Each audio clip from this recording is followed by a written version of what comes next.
Hey guys, welcome back. So we're going to be starting a brand new series of videos for my channel. It's going to be a departure from the usual gaming content, but the reason for that is because apart from games, there is one other medium that I absolutely love, and that is film. As you can see from the title, this is going to be a series of videos dedicated to movies, and the idea is that when I pick up Blu-rays, I'm going to then make a video and discuss those films, give you my opinion, and hopefully get some feedback from you guys as well in the comments below. Video responsive, whichever way you prefer to do it is absolutely awesome. But yeah, I want to get some feedback from you guys as well, hear what you think about the films I'm going to talk about today. As you can see in the title, there are a couple of them listed up there, and there are a few more as well. Yeah, I have, just as a bit of a background, over the last 5 years, obviously my channel being primarily for gaming, retro gaming the most part, with obviously some modern gaming as well. So I do like to cover as much as I can. Over the last 5 years, I have found that obviously being a game collector, a retro game collector, has sort of taken over my life quite a bit, and I've neglected other hobbies and interests that I have. Movies being one of the main ones. I used to buy film all the time, constantly buying DVDs and Blu-rays, well HD DVDs back then because I wasn't a fan of Blu-ray. Of course Blu-rays are dominant HD, fortunately you have to go with that. But back in the day, I was buying music CDs, I was buying DVDs, I was buying games, I was just doing it all. Whereas now, in the previous 5 years since I started my channel, yeah, I have been dominated by video games, and it has been my sole focus. And I just realised at the beginning of 2014 I'm just missing out on a lot, because I still watch films, I just don't buy them, and I really miss that buying of the films and having them in my library, just like my video games, having them there to go to when I need something to watch, and just to chill out, relax and enjoy, and just kill a couple of hours. So obviously I've been buying quite a few films since Christmas, and this is why I've decided to do this series of videos, because I want to share my love for movies and just hear what you guys think as well, because I know obviously film is a massive interest of a lot of people in the world. So hopefully you guys are going to love these videos just as much as I'm going to love making them, and it won't just put people off my channel too much. Obviously, you know, if you want to watch these videos you can, if you don't, that's absolutely fine, because obviously I do understand my channel is primarily a gaming channel, and therefore people do subscribe for the gaming content. That's absolutely fine. But I've always mixed it up as well. I've always put random videos on my channel. I've also in the past have done a DVD Blu-ray collection video as well, so it shouldn't be too much of a change up, and hopefully you guys will be okay with that. I have floated the idea on Twitter of keeping the videos on this channel or starting a brand new channel, and the majority of people seem to think that it's fine just putting them on this channel, because obviously, you know, everybody knows me on this channel and they know who I am, my personality, and it gives you the opportunity to choose which content you want to consume, which is fine. So anyway, let's start this video, let's get into it. So the first film that I've been watching recently, I've tried to put these in the order that I've watched them from what I can remember. But the first one I watched recently was Avengers. I've got the steelbook, which isn't particularly amazing, I must admit, for a steelbook. I just bought it because it was a steelbook, and I am calming this. You know, it's got a nice character down the side there. I am calming the steelbook collecting down. I'm only buying specifically which ones I actually want now. I'm not going to just go steelbook crazy, because I did start doing that, and it's quite easy to get tempted and to just buy everything on steelbook that's available. So I decided, because not every single film gets a steelbook release, obviously because it needs to be, you know, the idea I assume originally was to make it a special thing that only certain films get released. Obviously a lot of films get released on steelbook these days, but if you only stick to steelbooks it does limit the films you buy, because other films aren't released on steelbooks and you won't purchase them. So I'm just buying steelbooks for the films that I really feel deserve it, because they've got great artwork. This one obviously hasn't, but nonetheless, yeah, and I'll just obviously get it out of the way that obviously I understand with this particular film, this is the UK release, and I understand there is a lot of controversy about the editing of the film and the lack of extras as well. I wasn't aware of that until I actually purchased it and then read it online afterwards, which is a bit of a shame. The editing that I've heard about didn't really concern me that much. The extras is an issue, because I do like to watch the special features, so it is a shame when they cut them down when we get it over here, as opposed to the American release, which is a shame, but hey. But that aside, the film itself, the Avengers, or Avengers Assemble, I don't really, not too sure if I like that name or not. I think Avengers would have been fine, but hey. So what do I think of this film? Right, okay, well, I have a bit of background on this film. I tried to watch this film when it first came out, and I couldn't get into it at all. I think it was a frame of mind thing. If I'm not in the right frame of mind, like anything, you just can't concentrate and you get bored. And I only watched about maybe half an hour, 45 minutes, and I just got fed up and turned it off. Big mistake. The reason I picked up the Avengers Blu-ray was because, being a massive fan of Captain America, I then heard that the Captain America story, where it left off in the film, continued on in Avengers. And when the new film comes out, The Winter Soldier, that will then continue on from what happened in the Avengers. So I needed to get the Avengers and try and give it another shot. So I wanted to try it again and catch up on the storyline. I'm so glad I did. I thought the Avengers was absolutely fantastic. Really, really fun film. Great blockbuster. The thing I really like about the Avengers is the casting. They seem to have got every single character right. They really did a good job. It seems like over the last few years, the Marvel and DC universes, the casting and the approach to making their films has really matured, and they seem to be making a more sensible approach, more mature and adult approach, and not just making throwaway superhero movies, actually paying attention to the source material. And I'm not somebody who reads comic books. I don't have a clue about the universes and what's right and what's wrong.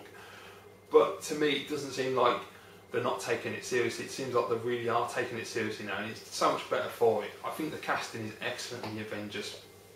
I love the character selection they've used so far in this universe as well. And I just thought everything about this film was absolutely superb, and the pacing was right, the camera work was beautiful, the score was fantastic, the battle scene at the end is just absolutely awesome, and on Blu-ray it's just something else with the 5.1. You know, the best thing about this Blu-ray is it's full screen as well. It isn't letterbox, which is absolute godsend. It's awesome. It looks so good on the screen, and it's just non-stop. It just keeps you on your edge of your seat and just like sucks you in, and you just don't want to let go. It's brilliant. And Captain America, what an absolute brilliant performance. I love, I keep forgetting his name. I know his first name's Chris, but I keep forgetting his second name. But he is so perfect for that role. He just really embodies it, and you're just there with the captain. It's like, yeah, let's kick some ass. You know, he's just so patriotic and so protective of his other people around him in the Avengers. It's just brilliant, and I think everybody they chose really suits the roles that they play. And one that really interested me was the Hulk, because previously I watched the Ang Lee film, didn't like that film at all. I thought it was pretentious, boring, didn't like the way they portrayed Hulk, wasn't impressed. Then came the Edward Norton interpretation, which I absolutely love. Edward Norton and Tim Roth, fantastic, brilliant film, brilliant effects. Edward Norton's my favourite actor anyway, so I was kind of biased. And I did watch that recently again, and it's still a cracking film. So obviously there was a whole controversy with Edward Norton, a few arguments going on, so he got dropped. And now they've replaced him with Mark Ruffalo, who I was a bit unsure if he was going to pull the role off. But I've got to say, he nailed it. He absolutely nailed it. Really, really subtle approach to the role of Banner / the Hulk, and I really like the way he did it. He sort of hangs around in the background, so to speak, in the film, because a lot of the dominant characters, like Tony Stark, Captain America, they're up front and they're bold and they're brash, and they're going to kick some ass. Whereas Banner, he's got the way Mark Ruffalo plays it and the control over the anger. He's just absolutely sublime. I thought that was so good the way he did that, and it's really always teetering on the edge of, is he going to turn or not? And I have to say that the transformation into the Hulk is superb, especially in the battle sequence at the end. I absolutely love that. It's just so good when he delivers his line and he turns and he just switches, and it just looks brilliant. Really well done. And one thing I love about the Avengers is the use of humour. Normally I find in films that humour, it's either great or it's really bad, but they seem to get the right balance in this. There's some really, really nice subtle moments, and one of my favourite moments of the film, without doubt, was just made me laugh so much, was when Loki's lying on the floor and he's beaten down. Hulk comes into the room, Loki gets up, gives him all this big, magnificent speech, and right in mid-sentence, Hulk just grabs him and slams him into the ground, and I was just like, yes! It was just absolutely brilliant and really well written film. Excellent, excellent. Cannot wait for Avengers 2. That's going to be awesome. I'm really enjoying it. as I say, I'm not a comic book guy, so this is all new to me, and I'm absolutely blown away. I'm really, really impressed. So I definitely recommend checking out the Avengers if you get a chance, if you haven't already, because it's superb. Right, just grab my cup of tea. You've got to have a cup of tea when doing a video. Yeah, got to keep yourself hydrated. Right, yeah. So, next up, I'm just trying to get off next to what order. So the next film I watched was one I hadn't seen before, and I had actually avoided watching because I'd heard a lot of mixed reviews and more negative than positive reviews, so I wasn't sure if I was going to watch it. But I thought, you know what, I'm going to give it a shot. Why not? A lot of it comes down to I've been watching a lot of AMC Movie Talk, and John Campion was saying how much he enjoyed this film despite a lot of negative backlash against it, and he seems to have the same kind of taste as I do from what I've seen when I've watched these videos. So I'll give it a shot, and it is Man of Steel, another Steel book. I really like this Steel book. It's subtle but nice design on the front with the logo. There's nothing on the back, it's just a blank back. This is the 3D edition as well. You can get the 3D Blu-ray and the standard Blu-ray. Really nice Steel book. Man of Steel is an absolutely superb film. There could be a lot of positives in this video because I've been watching a lot of good films, but yeah, I really enjoyed Man of Steel a lot. I thought it was an excellent film, right from the opening on Krypton. It's really spectacular. It felt to me, the way the cinematography was done and the costumes and everything, it felt very Halo at the beginning. I don't know if anybody else got that reference, but it just felt that way to me when I was watching it, and I really liked that about it. I thought it was a really great way to do it. I don't believe that was an intentional thing, it's just the way it came across when I was watching the film. I thought the film was absolutely brilliant. I remember watching Superman Returns and didn't like it at all. I was not impressed with that.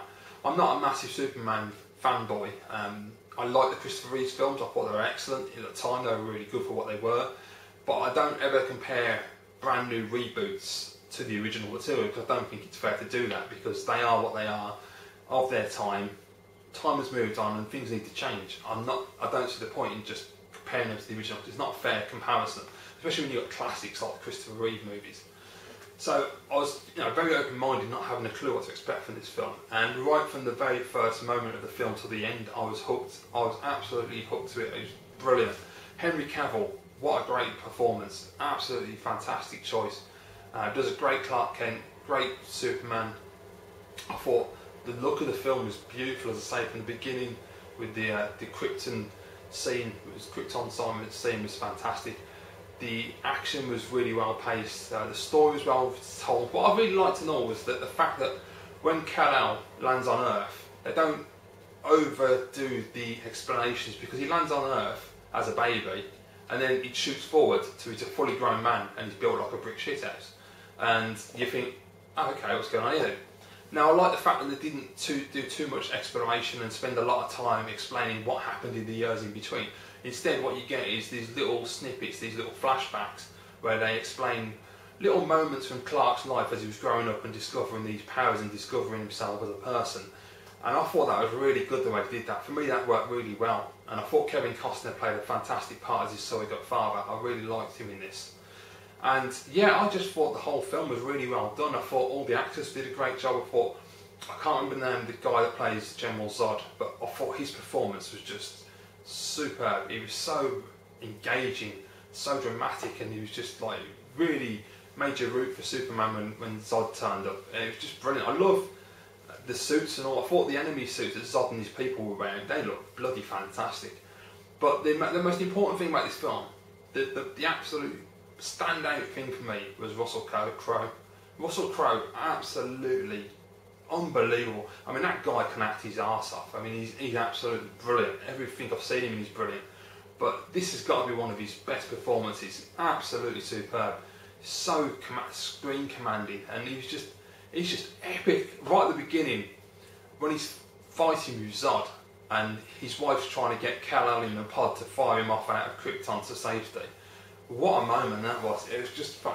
There's this one moment where Zod kills Russell Crowe. I keep forgetting what his actual character's name is. I should have researched it back. Apologies, spoiler.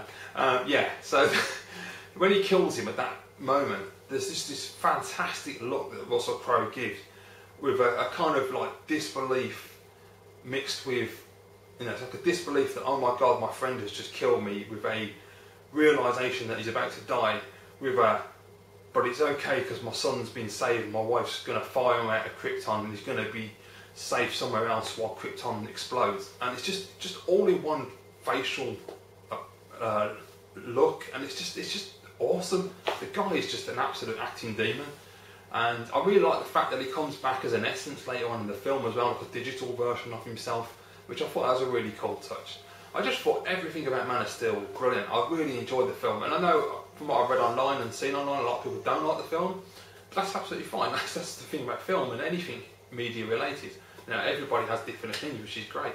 But for me, it was an awesome, awesome film. I did think that the fight at the end went on a bit too long, and there were a lot of Independence Day moments where people are running towards the screen, which was a bit off. I'm not too keen on that kind of, you know, work. But besides that, brilliant film. Highly recommend it. So next one up, great film, this one. So next one I got is a Jason Statham film. So I've got to have a Jason Statham film in my videos because Jason Statham is awesome. And it is Death Race. This is the American, although I believe it's a Canadian release. I think it's, yeah, I think this is a Canadian one, is it? Or was it Europe? I can't bloody remember. One or the other. Anyway, it's a steelbook, as you can see. I really like this one. I love the artwork on the front of that. Great design. Absolutely spectacular. This one is region free as well, so you can play it in the UK no problem at all, which is excellent. And yeah, Death Race, great film. Your standard Jason Statham fare, but something that I absolutely love. The basic story is that in the future, crime's rampant, they've got massive prisons, and the one prison is run by this lunatic woman who decides to put together Death Race, which is a televised event where select prisoners get to drive these insane cars with guns and bombs and Christ knows what, smoke and everything. And they have a race, and whoever survives carries on to the next race. Simple concept. And what happens is Jason Statham's character, his wife is murdered. He's set up for the murder of his wife and ends up in the prison. And previously to that, the lead character in the Death Race was a guy called Frank, who wears a mask. And Frank has a major accident at the beginning of the film, and he's taken off, and it turns out that Frank's died. So because they got Frank's mask and it's like an icon of the show and it brings all the ratings in, they want to keep the ratings going. So obviously Jason Statham's been set up to come into prison because he's got this backstory where you find out he was like a racer back in the day and he got a reputation. So they brought him into the prison to take on Frank's role, and the warden says to him, she's like, you know, take on this role, do some races, if you win, great, gives us the reputation, gives us the views, and we'll release you. Obviously it's not going to happen because she wants to keep the myth of Frank going. Brilliant film, really, really good, really fun action film. Just switch your brain off, just enjoy every moment of it. You've got Jason Statham, you've got Tyrese, you've got Ian McShane, who's just absolutely brilliant, little performance but fantastic in what he does. The action is great, the camera works great. It's just a really, really fun Jason Statham movie, and you can't go wrong with Jason Statham films in my opinion. And all of his films I've enjoyed. The only one that I would probably say is a bit off was Parker. I wasn't too keen on that one. Good film, but it had J-Lo in it and she's not the best. And other than that, the film's cracking. But yeah, Death Race, excellent film. I know there were 2 sequels, but I don't believe Statham's in those, so I'm not going to bother, because they'll probably just knock off sequels, which then I hate when they do that. I can't stand when they make one good film and then they just make a sequel for the sake of making a sequel. Like Saw, didn't need all those sequels. The first film was brilliant, leave the others alone. Right, okay, so next one is another film I've never seen. Did put off watching it as well because I wasn't that interested, if I'm honest. But man, I regret that, because again, John Campion at AMC recommended this, and he's absolutely right. It's fantastic. It is The Amazing Spiderman. Wow, did not expect this at all. Superb, absolutely fantastic. Interesting thing is, I've watched the Sam Raimi films, and the first one I enjoyed, second one I thought was better, third one was an atrocious, absolutely awful film. When Tobey Maguire does that strut down the street, I just want to punch him. I hate that film. It's awful. It's an insult to the franchise, I thought. I'm not a fan of Tobey Maguire, and if I'm honest, it's a really ridiculous thing, but there's something about Tobey Maguire's face, it just annoys me. He just got this like smugness, but also he can look like a bit of a twat sometimes. He can look really dumb. and you just think, oh, God's sake, it just irritates me when he's on screen. I remember watching Seabiscuit, thinking hopefully he might give a different performance, but no, he's still annoying. And it's not his fault, it's his face, he can't do anything about that, but I just find him extremely frustrating to watch. So yeah, so I was never that much of a massive fan of those films. I thought the first two were great, obviously, but oh man, that is fantastic. What a brilliant film. It's just, I don't even know where to start. I mean, Andrew Garfield for me beats Tobey Maguire hands down in his performance. He's Peter Parker and he's Spider-Man. They just meld so perfectly. And I like the way he approaches the geeky thing. I know obviously in reality he's not a geek, and at least he doesn't come across physically like a geek. He does say in the special features that he's a massive fan of Spider-Man. He grew up reading the comics, so he is a geek or a nerd, or whichever way you want to go with it. But I just loved his performance. I love the fact that when he becomes Spider-Man, he gets these powers. I love the way he played that, because when I was watching the film, I just sat there and I thought, this reminds me of the 1980s cartoon that I watched as a kid, and it was like those kind of mannerisms, and it was absolutely brilliant. It was like, you know, the pure joy and realisation that he has these powers, and he can swing around buildings, and he's just revelling in the moment. And when he's capturing criminals and he's trying to, you know, track down one particular criminal, he's going after everybody that looks like this criminal until he finds the right one. When his uncle gets murdered, absolutely fantastic. He's just being playful with the role, and he's like firing his webs, and he's just teasing the criminals. I absolutely love that. I thought it was really, really fantastic performance, really fun, and it just doesn't miss a beat. Every part of this film is fantastic. All of the action scenes are great. It looks beautiful. I thought Gwen Stacy, played by Emma Stone, was just awesome. Fantastic love interest. Those two, Andrew Garfield and Emma Stone, really gel well together, and I thought it was just really lovely to watch that romance grow. And Rhys Ifans, I'm not a fan of his, never liked his work, but my God, he's absolutely superb. What a great villain.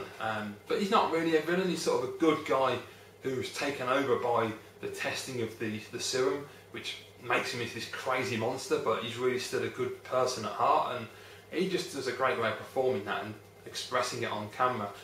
I'm really, really quite impressed with this film. If you've not seen it, and like me you were a bit unsure about watching it, please go and watch it, because it's just an absolutely spectacularly fun film, and you will just be hooked. You'll just be like glued to the screen. You'll be like, this is awesome. I can't wait for the sequel. I saw the trailer, and the trailers look so good for this. And also, Dennis Leary, there he is there, who plays Gwen Stacy's father, like Chief of the Police. Absolutely brilliant. I'm not a big fan of Dennis Leary either, but he was really funny in this, and he's really spot on. He really did a cracking performance. Yeah, absolutely brilliant film. And the really cool thing when you watch the extra features is the fact that there's so much in-camera work which you don't realise much in the film. So I thought most of it was CG, and it isn't. I mean, there's so much of it where he's swinging, like in New York, where he's swinging underneath the bridge, and you just like, they never shot that, and they did. And it just looks fantastic, and it really adds that extra bit of realism and immersion. Yeah, brilliant film, brilliant. Go and watch it, it's fantastic.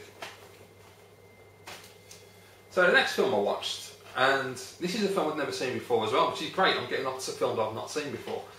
Oliver Harper was put up a trailer. He was going to do a retrospective on The Phantom with Billy Zane, and I thought, that's strange, I've never seen that film. I could have sworn I had, but I hadn't.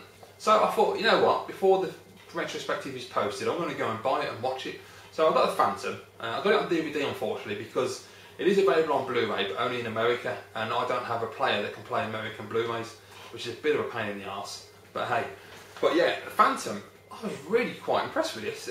Not what I expected. It's very sort of like, I don't want to say cheesy, but it's kind of very camp in a way. When he's running through the jungle in his purple suit, and it is a little, very camp in that respect. But there's some really nice performances. The guy, I don't know his name unfortunately, that played Harry in Dexter, he's just spot on. I think Oliver, if I remember rightly, Oliver said it wasn't his best performance, and he probably is right there. He does go over the top a little bit, but still, he does a good job. And yeah, I thought it was a really good telling of the story, and I really like Billy Zane. I was saying to Oliver, I really like the fact that he's got that classical American face. He looks like he's from the 30s, So he really fits into this environment in this film perfectly.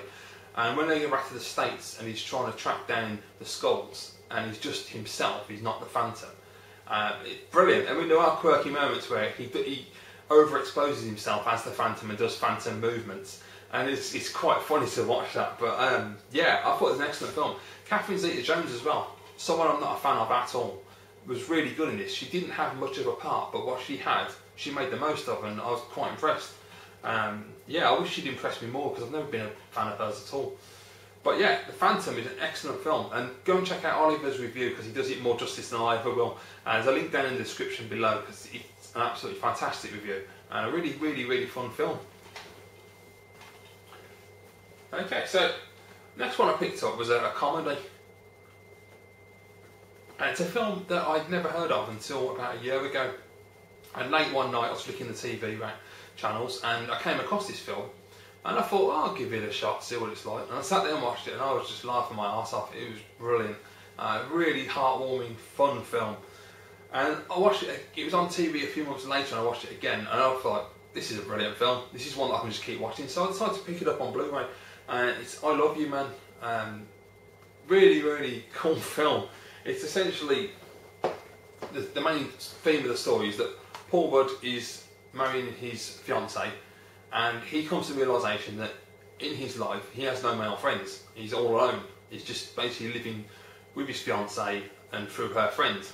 So the plot becomes that basically he has to find a male friend because he hasn't got anybody that he can use as a best man. And what's his name? Jason Segel. He meets Jason Segel because Paul Rudd's character is a realtor, and he's trying to sell Lou Ferrigno's house. And Jason Segel's character turns up at the open house, and they get chatting, exchange cards, and then later down the line, Paul Rudd's character decides to give him a call and, you know, just see if he wants to hang out.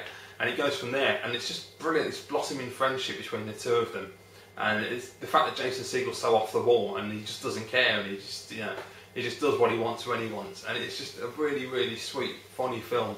Definitely recommend checking it out if you haven't seen it already. There's some absolute classic lines in it. And Lou Ferrigno, awesome. I mean, he's just great in anything. Next one I picked up was Gran Torino with Clint Eastwood. I love this film. I remember watching this when it first came out. I was really captivated by it, and I've been dying to get it on Blu-ray since. So really glad to finally put it in the collection. And I watched it the other day, and yeah, it's a superb film. It's basically a grumpy old white guy who lives next door to a Hmong family.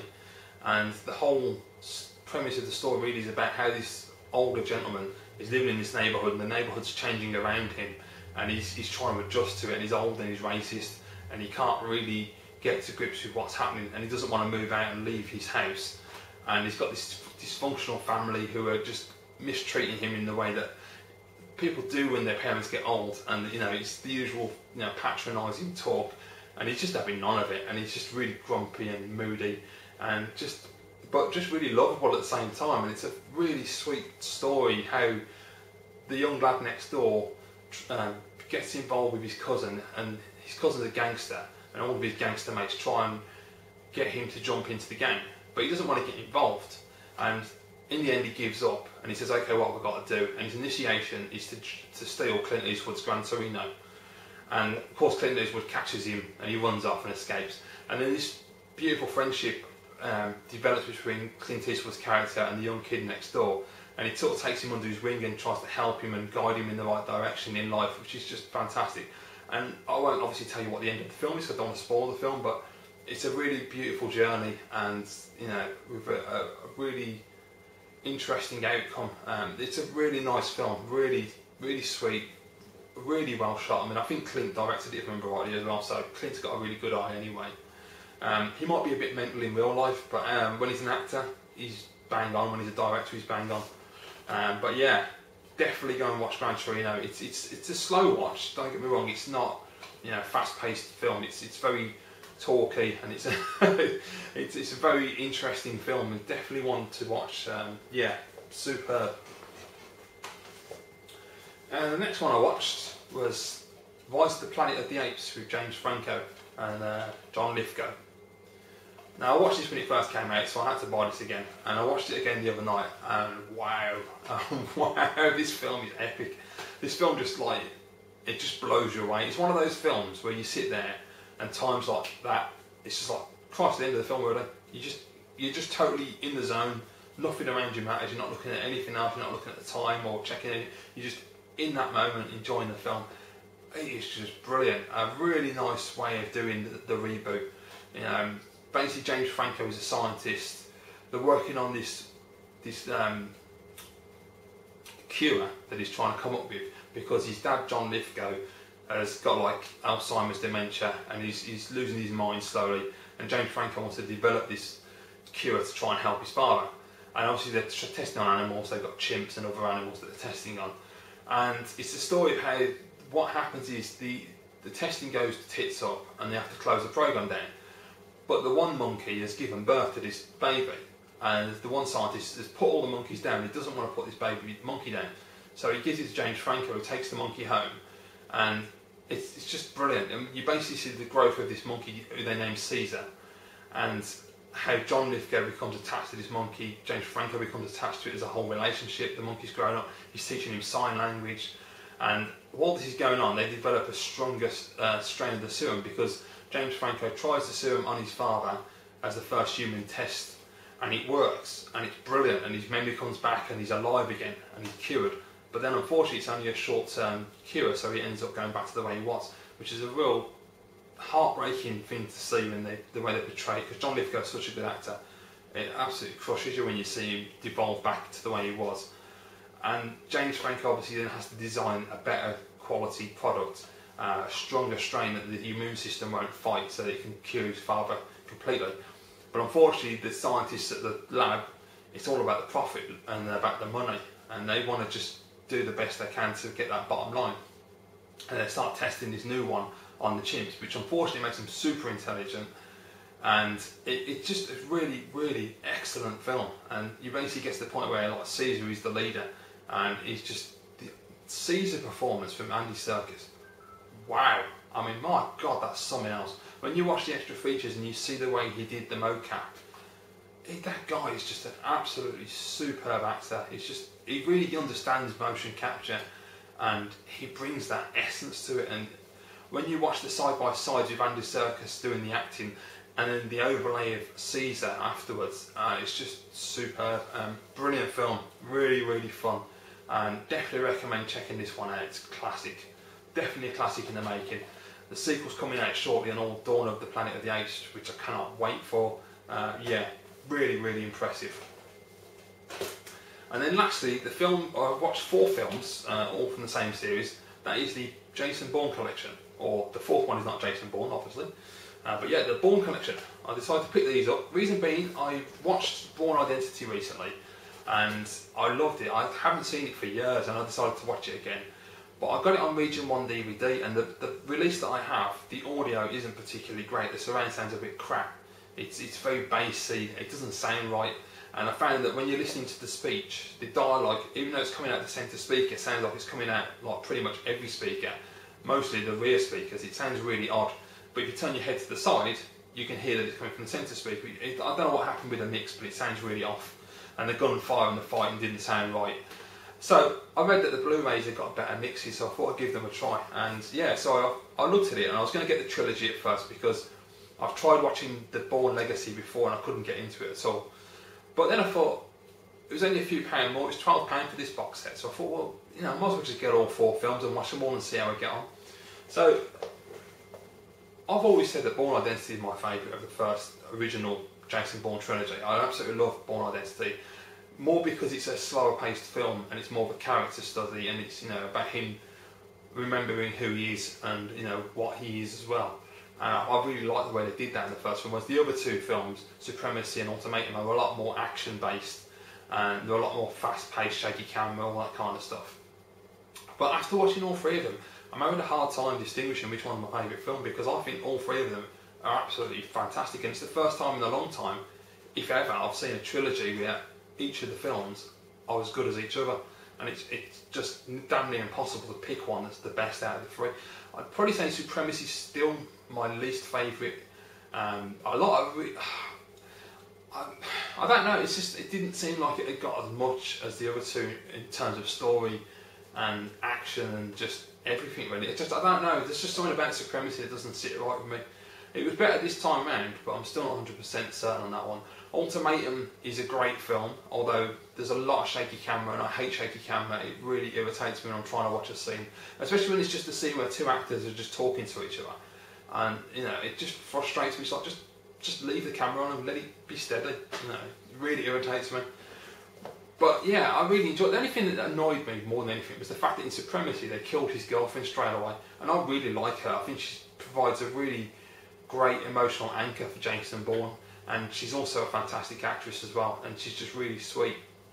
So I was pissed off they killed her off. I understand in terms of the storyline why they did that, it makes sense, but it was just a real shame. And I thought Matt Damon, absolutely awesome performance. He really just captured the character perfectly, and he's really good in the fight scenes. I love in the Bourne Identity when he's learning who he is and he's trying to remember, and there's that scene where he's on the park bench and the two cops approach him, and there's a really nice audio cue where the policeman goes to hit him with the baton, and he grabs the baton, and you get this little noise, and it's like, it's almost saying like, hang on a minute, and then suddenly he just goes into like soldier mode and just beats the crap out of these two blokes, and it's just absolutely fantastic. It looks beautiful, it's really well shot. So yeah, I really love the original trilogy. Now I watched Legacy last night, and it's a weird film. It starts off where it's basically filling in gaps from Ultimatum which didn't need to be filled in, and it's explaining things that just did not need to be explained. You can work them out yourself, like little conversations that happened that you didn't see in Ultimatum, because quite frankly they didn't need to be in the film, it wasn't necessary. So I don't know why they put those in Legacy. I understand they're trying to tie it in with the original storyline, the thread, I get that, but I just felt like the whole film didn't need to be made. It wasn't necessary. It felt like, to me, as if the studio wanted to make a new Jason Bourne film and Matt Damon wasn't interested in making the film, so they got Jeremy Renner and said, yeah, you can play the Jason Bourne role, but you're not going to be Jason Bourne.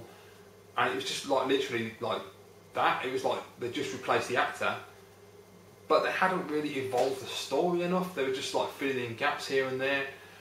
They were doing the same sort of action, and it looks nice. I mean, it's fun.